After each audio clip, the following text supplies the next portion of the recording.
10 अगस्त 2019 America का एक high security jail जिसका नाम है मेट्रोपॉलिटन करेक्शनल सेंटर जो कि न्यूयॉर्क में है, सुबह न्यूज़ आती है Jeffrey Epstein is dead.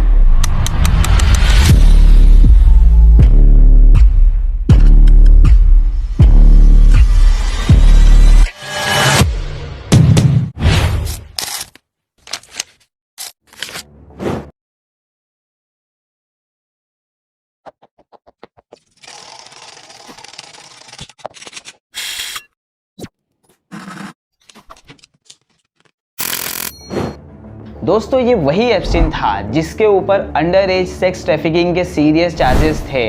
Case federal court में चल रहा था और कन्विक्टेड होता तो इसे उम्र कैद की सजा मिलती।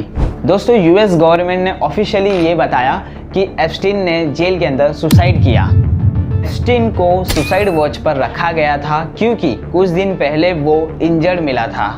रूल्स के अकॉर्डिंग ऐसे प्रिजनर्स पर रेगुलर चेकअप होने चाहिए थे, लेकिन जेल के ऑफिशियल रिकॉर्ड के हिसाब से गार्ड्स ने उस रात प्रॉपर चेक नहीं किया।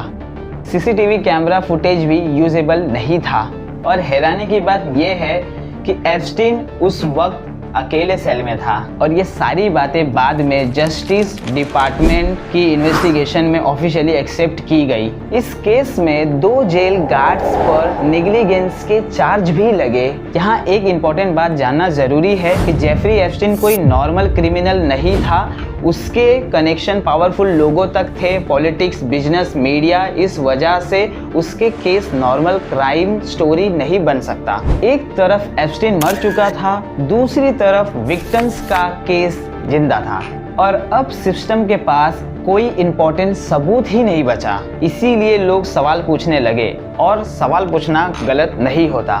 डेमोक्रेसी में जब इतना बड़ा केस हो तो ट्रांसपेरेंसी एक्सपेक्ट की जाती है। इस वीडियो में हम सिर्फ डॉक्यूमेंटेड फैक्ट के बारे में बात करेंगे। एप्स्टीन का राइज कैसे हुआ, उसके क्रिमिनल का प्रूफ क्या था और सिस्टम ने कहां फेल हुआ। अब सवाल ये बनता है कि जेफरी एप्स्टीन इतना पावरफुल बना कैसे, क्योंकि जो आदमी जेल में इतना हाई प्रोफाइल था वो शुरू से ऐसे नहीं था। 1970 में जेफरी एप्स्टीन एक सिंपल स्कूल टीचर के तौर पे काम करता था। जेफरी एप्स्टीन का कोई बिलियनर फैमिली नहीं, कोई नोन बिजनेस एम्पायर नहीं। फिर अचानक 1980s के आसपास जेफरी एप्स्टीन वॉल स्ट्रीट के एलाइट सर्कल में दिखने लगता है। यहीं से स्टोरी इंटरेस्टिंग होती है। ऑफिशियल रिकॉर्ड्स के मुताबिक जेफरी एप्स्टीन ने फाइनेंशियल कंसल्ट का काम शुरू किया।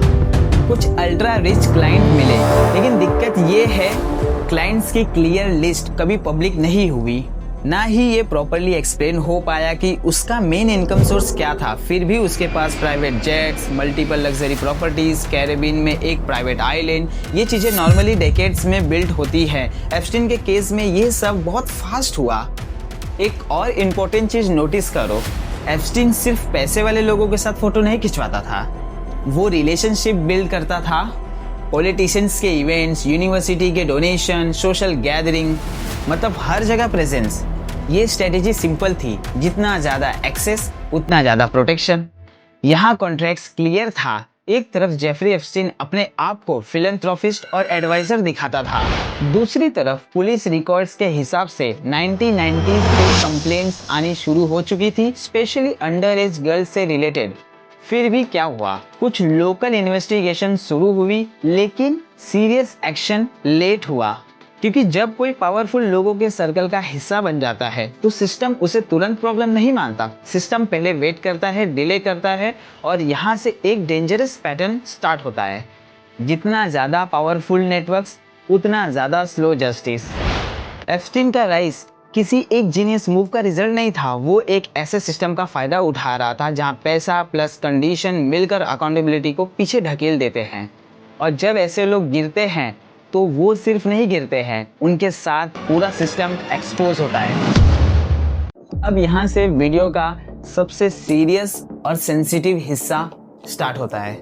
1990s के एंड से लेकर अर्ली 2000 तक मल्टीपल अंडर एज गर्ल्स ने पुलिस को बताया कि एप्स्टीन उन्हें अपने घर बुलाता था, बहाना होता था मसाज, लेकिन पुलिस रिपोर्ट्स और कोर्ट फीलिंग के हिसाब से ये मसाज अब्यूज में बदल जाते थे। विक्टिम्स की एज मैक्सिमम केसेस में 14 साल से 17 साल की बच्चियां होती थी। यहाँ एक इम्पोर्टेंट पैटर्न नोटिस होता है। विक्टिम्स ने बताया कि उन्हें पैसे दिए जाते थे और कभी कभी कहा जाता था कि और लड़कियां लाओ। ये बात FBI के डॉक्यूमेंट्स में रिकॉर्ड है। मतलब ये एक आइसोलेटेड इंसिडेंट नहीं था, ये एक सिस्टम था। 2005 में फ्लोरिडा पुलिस ने फॉर्मल इन्वेस्टिगेशन स्टार्ट की। एविडेंस स्ट्रॉन्ग था, विक्टिम स्टेटमेंट कंसिस्टेंट थे। फिर भी 2008 में जो एप्स्टीन को सजा मिली वो बहुत ही शॉकिंग थी। एप्स्टीन ने एक प्ली डील साइन की जिसमें उसे सिर्फ 13 महीने की जेल मिली, वो भी ऐसी जेल जहां उसे दिन में काम के लिए बाहर जाने की परमिशन थी। और सबसे बड़ी बात, इस डील के बाद फेडरल चार्जेस ड्रॉप हो गए। ये डील बाद में इतनी कंट्रोवर्शियल बनी कि years letters US justice department ने ऑफिशियली एक्सेप्ट किया कि विक्टिम के राइट्स वायलेट हुए थे। एक और नाम जानना जरूरी है, गैलिन मैक्सवेल। कोर्ट के मुताबिक वो एप्स्टीन के साथ मिलकर अंडर एज गर्ल्स को रिक्रूट करती थी। 2021 में उस पर ट्रायल चला और 2022 में उसे कन्विक्ट किया गया। ये कन्विक्शन एक क्लियर प्रूफ था कि जो विक्टिम्स कह रही हैं वो सच था।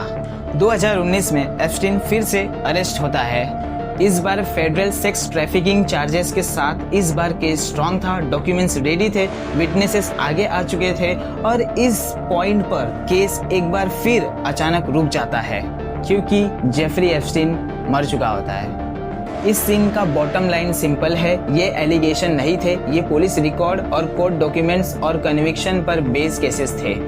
और जब सब इतना डॉक्यूमेंटेड हो तो सवाल सिर्फ एप्स्टीन का नहीं रह जाता, सवाल सिस्टम का हो जाता है।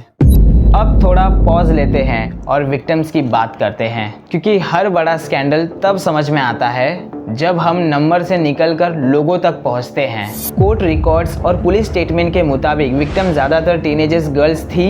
उन्हें अप्रोच किया गया सिंपल ऑफर से, easy money, massage job, no question asked. शुरू में चीज़ें नॉर्मल लगती थी लेकिन धीरे धीरे बाउंड्रीज क्रॉस होती गई और जब किसी ने मना किया तो प्रेशर, फियर और साइलेंस का यूज़ हुआ।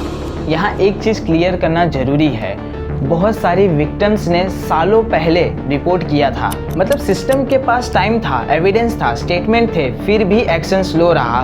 कभी केस लोकल लेवल पर अटक गया, कभी कोर्ट का इशू बन गया, कभी इन्फ्लुएंस का।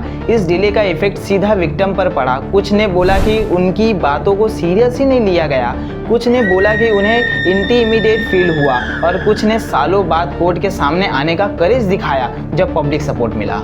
दोस्तों, सिस्टम फेलियर यहीं से समझ में आता है, चाहे वो कोई भी कंट्री हो, US जैसी बड़ी इकोनॉमी या इंडिया जैसे। जब जस्टिस लेट होता है तो वो सिर्फ डिलेड जस्टिस नहीं होता है, वो इनकम्प्लीट जस्टिस होता है। विक्टिम को क्लोजर नहीं मिलता है और एक्यूज को स्पेस मिल जाता है। 2019 के अरेस्ट होने के बाद कई विक्टिम्स ने होप फील की, उन्होंने ऑफिशियली स्टेटमेंट दिया, लॉयर्स के थ्रू कोर्ट तक पहुंच गई। लेकिन एप्स्टीन की डेथ के बाद उनके लिए केस फिर से कॉम्प्लिकेटेड हो गया।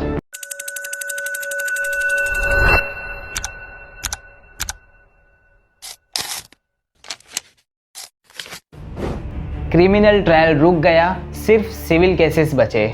यहाँ एक कॉन्ट्रास्ट देखिए, एक तरफ विक्टिम्स ईयर्स तक ट्रॉमा के साथ जी रही थी, दूसरी तरफ लीगल प्रोसेस इतना स्लो था कि मेन एक्यूज ट्रायल तक पहुंच ही नहीं पाया। इसका ये मतलब नहीं है कि विक्टिम की आवाज़ ख़त्म हो गई।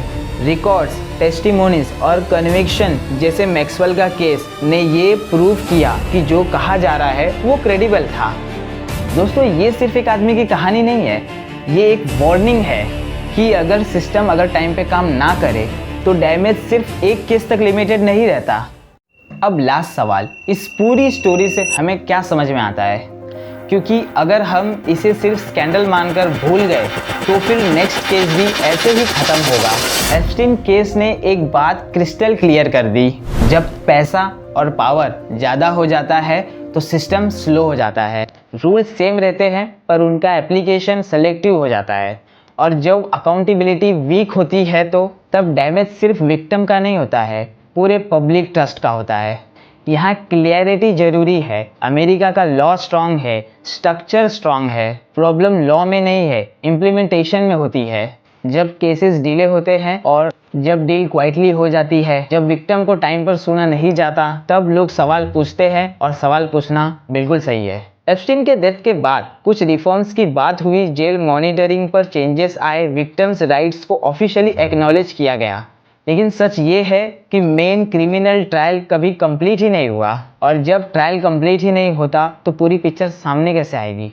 इसीलिए ये वीडियो एक पास्ट की बात नहीं करता, ये एक फ्यूचर के लिए रिमाइंडर है। चाहे कंट्री कोई भी हो, लेकिन पावरफुल लोगों के सामने सिस्टम स्लो हो जाता है तो हम जैसे आम लोग इनसिक्योर फील करते हैं और डेमोक्रेसी की हत्या वहीं होना शुरू हो जाती है। लेकिन एक और बात, अगर ऐसे केसेस में पब्लिक का इंटरेस्ट ख़त्म हो जाता है तो अकाउंटेबिलिटी भी ख़त्म हो जाती है। इसीलिए इन्फॉर्म रहना, सवाल पूछना और फैक्ट को समझना, ये सब ज़रूरी है। दोस्तों, आपको ये वीडियो कैसा लगा कमेंट करके बताइए, और आपको अगर ऐसी ही वीडियो चाहिए तो हमसे जुड़े रहिए, और आपको नेक्स्ट किस टॉपिक पे वीडियो चाहिए हमें कमेंट करके बताइए, हम उस पर ज़रूर काम करेंगे। तब तक के लिए मिलते हैं। जय हिंद, जय भारत।